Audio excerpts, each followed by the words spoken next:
The Fall of a Prince, Andrew Mountbatten-Windsor, and the day justice knocked on the door. On a cold February morning in 2026, something happened that millions of people around the world had convinced themselves would never come. Something that, for decades, had seemed impossible, protected by wealth, by title, by the invisible armor of royal privilege. On February 19th, the same day he turned 66 years old, Andrew Mountbatten-Windsor, the man once known as Prince Andrew, Duke of York, brother to the King of England, was arrested. Not photographed leaving a polo match, not spotted on a yacht in the Mediterranean. Arrested, taken into custody, placed under the authority of law enforcement just like any other citizen, something that, until that moment, many had doubted would ever happen to a man of his standing. And if you think this story is just about one man, one arrest, one scandal, you are not seeing the full picture. Because what happened on that February morning is the end of a very long story. A story about power, about money, about exploitation, about silence, and about the people who were brave enough, against every odd, against every institutional barrier, to keep talking, keep pushing, and keep demanding that the truth be heard. Let's go back. Let's understand exactly how we got here, and why this moment carries the weight that it does. For most of his adult life, Andrew Mountbatten-Windsor lived in the golden bubble that royal birth provides. He was the second son of Queen Elizabeth II, which meant he came into the world wrapped in privilege so thick that the ordinary rules of life, accountability, consequence, public scrutiny, rarely penetrated it. He served in the Falklands War, which earned him a degree of public respect. He was known as Randy Andy in the tabloids for his romantic escapades, but that was treated as harmless gossip, the kind of headline that raised eyebrows but faded quickly. He was a royal, and in Britain that has historically meant something very specific. You are celebrated, you are protected, you are preserved. The institution of the monarchy has spent centuries carefully managing its image, and one of the most powerful tools in that management is silence. You don't confirm, you don't deny. You simply remain above the fray, above the noise, above the people asking uncomfortable questions. That strategy worked for a very long time, and then came Jeffrey Epstein. Jeffrey Epstein was one of the most well-connected financiers in the world. He moved through elite circles with breathtaking ease: politicians, celebrities, businessmen, academics, royalty. He was the kind of man who collected powerful friends the way others collect art, and he used those connections to insulate himself from consequences for years, possibly decades. What he was doing in private was monstrous. Epstein ran a network of sexual abuse and trafficking, targeting young women and girls, exploiting them, and, critically, sharing them with the powerful men in his orbit. His private island in the U.S. Virgin Islands, his Manhattan mansion, his Palm Beach estate, these were not just homes. According to investigators, prosecutors, and survivors, they were locations where abuse took place on a systematic, organized scale. Epstein was first arrested in 2005 in Florida. What happened next was one of the most scandalous episodes of prosecutorial failure in recent American history. Instead of facing federal charges that could have put him away for life, Epstein secured a non-prosecution agreement, a secret deal negotiated by his legal team with federal prosecutors that allowed him to plead guilty to state charges of solicitation, serve a laughably short sentence, and walk free. He was allowed to leave jail 6 days a week for work release. He was, for all intents and purposes, protected. The man who negotiated that deal, Alexander Acosta, would later become the U.S. Secretary of Labor under President Trump, a fact that tells you everything you need to know about how deeply connected Epstein was to the machinery of power. But the survivors did not go away. They kept talking. They filed lawsuits. They gave interviews. They demanded that the world pay attention to what had been done to them and by whom. And slowly, incrementally, the walls that Epstein had built around himself began to crack. In 2019, Epstein was arrested again, this time by federal authorities in New York on federal sex trafficking charges. This time, the evidence was overwhelming. The deal he had cut years earlier was exposed as a corruption of justice, and the list of names connected to him began to surface with frightening detail. Epstein died in his jail cell in August 2019. The official ruling was suicide. The circumstances were deeply suspicious. The surveillance cameras in his cell block malfunctioned. The guards on duty fell asleep. The protocols designed specifically to prevent exactly this kind of death were not followed. Conspiracy theories exploded across the internet. But what matters for our story is not how Epstein died. What matters is what he left behind. He left behind victims. He left behind evidence. He left behind documents, flight logs, calendars, and the testimonies of women who had experienced things that no human being should ever experience. And he left behind a long list of powerful, prominent men who had been in his orbit. Men whose involvement in his activities was, at minimum, a question that deserved a very serious answer. Andrew Mountbatten-Windsor was on that list. Virginia Giuffre was one of Epstein's most prominent accusers. She was recruited into Epstein's world as a teenager, and what was done to her there she has described in searing, specific detail in depositions, court documents, and public statements. She did not name only Epstein, she named others. She named Andrew Mountbatten-Windsor. Giuffre alleged that she had been trafficked to Andrew, that she had been directed by Epstein and his associate Ghislaine Maxwell to have sexual contact with him when she was 17 years old. She said she knew her age was known. She was not vague about this. She was precise, consistent, and unflinching. A photograph emerged, disputed by Andrew's camp but widely published, appearing to show him with his arm around a teenage Giuffre, with Ghislaine Maxwell visible in the background. It became one of the most scrutinized images in recent royal history. Andrew's response to all of this was, to put it generously, catastrophic. In November 2019, he sat down for what has since become one of the most talked about interviews in British broadcasting history, a conversation with BBC journalist Emily Maitlis on the program Newsnight. The interview was intended, presumably, to clear the air. What it did instead was provide one of the most stunning examples of oblivious, tone-deaf aristocratic privilege ever captured on camera. He denied everything. He said he had no memory of ever meeting Giuffre. He described staying at Epstein's Manhattan mansion after Epstein had already been convicted of sex offenses as a matter of honor, that it had been the honorable thing to do, to go and tell him face-to-face that their friendship was over. He seemed genuinely baffled by why the public might find that troubling. Most remarkably, when asked about the specific allegation, about a night at a London nightclub with Giuffre, about sweating profusely while dancing, he offered a medical explanation. He said that as a result of a condition triggered during the Falklands War, he was at that time medically incapable of sweating. He had, he said, been at Pizza Express in Woking that day. The public reaction was immediate and brutal, not because of the specific denials, but because of the overwhelming impression the interview gave of a man completely disconnected from the reality of what was being alleged, a man so cushioned by entitlement that he seemed to view the questions themselves as a kind of inconvenience, rather than a reckoning with serious accusations of sexual abuse. Within days, he was forced to step back from his royal duties.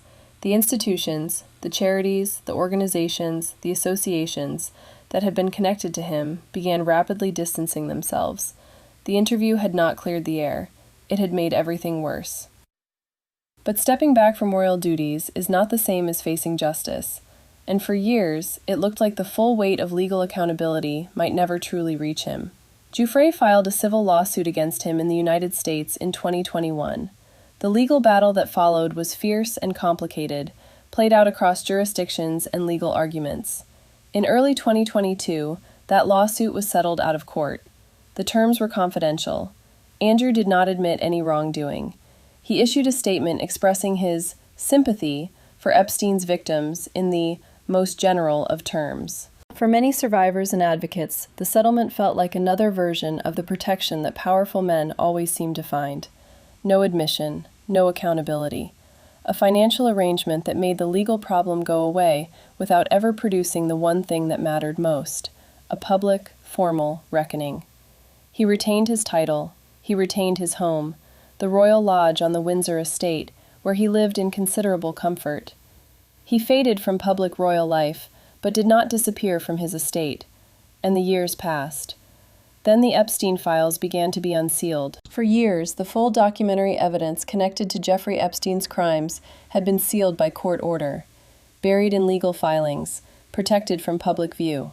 Survivors, journalists, and legal advocates fought relentlessly to have those documents released. In January 2024, a significant tranche of documents was unsealed by a U.S. federal court, More followed, then more. With each release, new details emerged, names appeared, connections were established. The picture of what had taken place and who had been involved became sharper and more damning with each disclosure. The documents connected to Epstein included flight logs from his private aircraft, logs that showed who had traveled on what is commonly known as the Lolita Express, the private jet that Epstein used to transport associates and victims to and from his various properties. Andrew's name appeared in those records. Details emerged about his presence at Epstein's properties at times that aligned with the specific allegations made against him. Critically, some of the documents pointed not just to what had happened, but to questions about what those in power had known, when they had known it, and what actions or inactions had followed. And in that context, the phrase misconduct in a public office began to take on very specific meaning. Misconduct in a public office is a serious criminal offense under English law. It applies to public officials who willfully neglect their duty or engage in conduct that amounts to an abuse of the public's trust. It carries a potential sentence of life imprisonment. It is not a charge brought lightly, and it is not a charge that can be settled out of court the way a civil lawsuit can. The Thames Valley Police announced that, following a thorough assessment, they had opened an investigation into an allegation of misconduct in a public office. They confirmed they had arrested a man in his 60s from Norfolk. They conducted searches at addresses in Berkshire and Norfolk, the precise locations associated with Andrew Mountbatten-Windsor. The language was careful. The implication was unmistakable. The statement from Thames Valley Police's Deputy Commissioner Oliver Wright was measured, as these things always are. He said that it was important to preserve the integrity and objectivity of the investigation. He acknowledged the significant public interest. He said information would be provided in due course. What he did not say, what he did not need to say, was understood by everyone who read it. A member of the British royal family had been placed under arrest on suspicion of a serious criminal offense, the brother of the king, a man who had spent his entire life operating under the assumption that such a thing could not happen to him. The reaction from the family of Virginia Giuffre, who passed away in 2025, was not measured. It was raw and real and human in a way that formal legal statements never can be. Finally, they said, our shattered hearts are given some peace today, knowing that no one is above the law, not even royalty. They spoke in Virginia's name. They said she had done what she did for all the victims. They said he was never really a prince. That last line is worth sitting with, because what it speaks to is not a legal argument or a technical point of royal protocol. It speaks to something deeper, to the idea that the titles and the palaces and the privileges were always just a construction, a story that power tells about itself to justify its own existence, and that underneath that story, underneath the ceremony and the tradition and the carefully managed image, there are just people, some of whom did terrible things, and some of whom spent their lives being told that what was done to them didn't matter. There is a broader story here that extends far beyond one man and one arrest. We are living through a moment in history where the documents that powerful people hoped would stay hidden are being dragged into the light, where the deals that protected the wealthy and the well-connected are being examined with fresh eyes and a clearer understanding of what they actually were, where survivors who were told for years that nobody would believe them, that they were up against too much money, too much influence, too much institutional protection, are watching as the evidence they always knew existed begins to produce real consequences. It is not a quick process. It is not a clean process. It is full of legal complexity and institutional resistance, and the frustrating reality that justice, when it finally comes, often comes decades too late for the people who needed it most. Virginia Giuffre did not live to see this day, but it is coming. That is the message of February 19th, 2026. Not just for those connected to this particular case, but for anyone who has ever believed that wealth and status create a category of person who exists beyond accountability. They do not. The Epstein Files are not finished. More documents are expected to be released. More names will likely surface. More investigations may follow in multiple countries. The full picture of what took place across those years, across those properties, across those private flights, The complete truth of who knew what and when has not yet been fully told.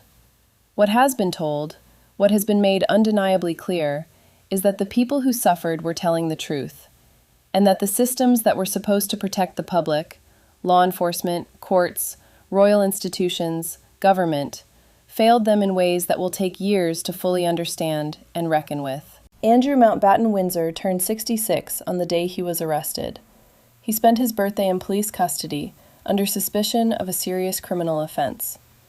The Royal Lodge sits in the grounds of Windsor, not far from the castle that has housed his family for centuries. The trappings of the life he led remain exactly where they were. But something has shifted, something that cannot be unshifted.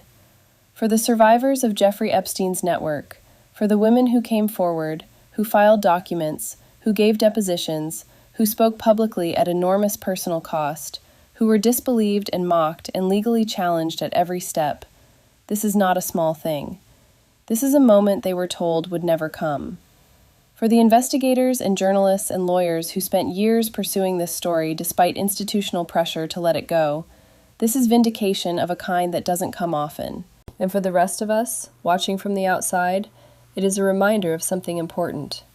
The stories that matter, the ones about power and accountability, about truth and the long, difficult road to justice, do not end when the powerful want them to end. They end when the truth finally has nowhere left to hide. We are not at the end of this story, not even close, but we are, perhaps, at the beginning of its final chapter. Stay close, because what comes next is going to matter.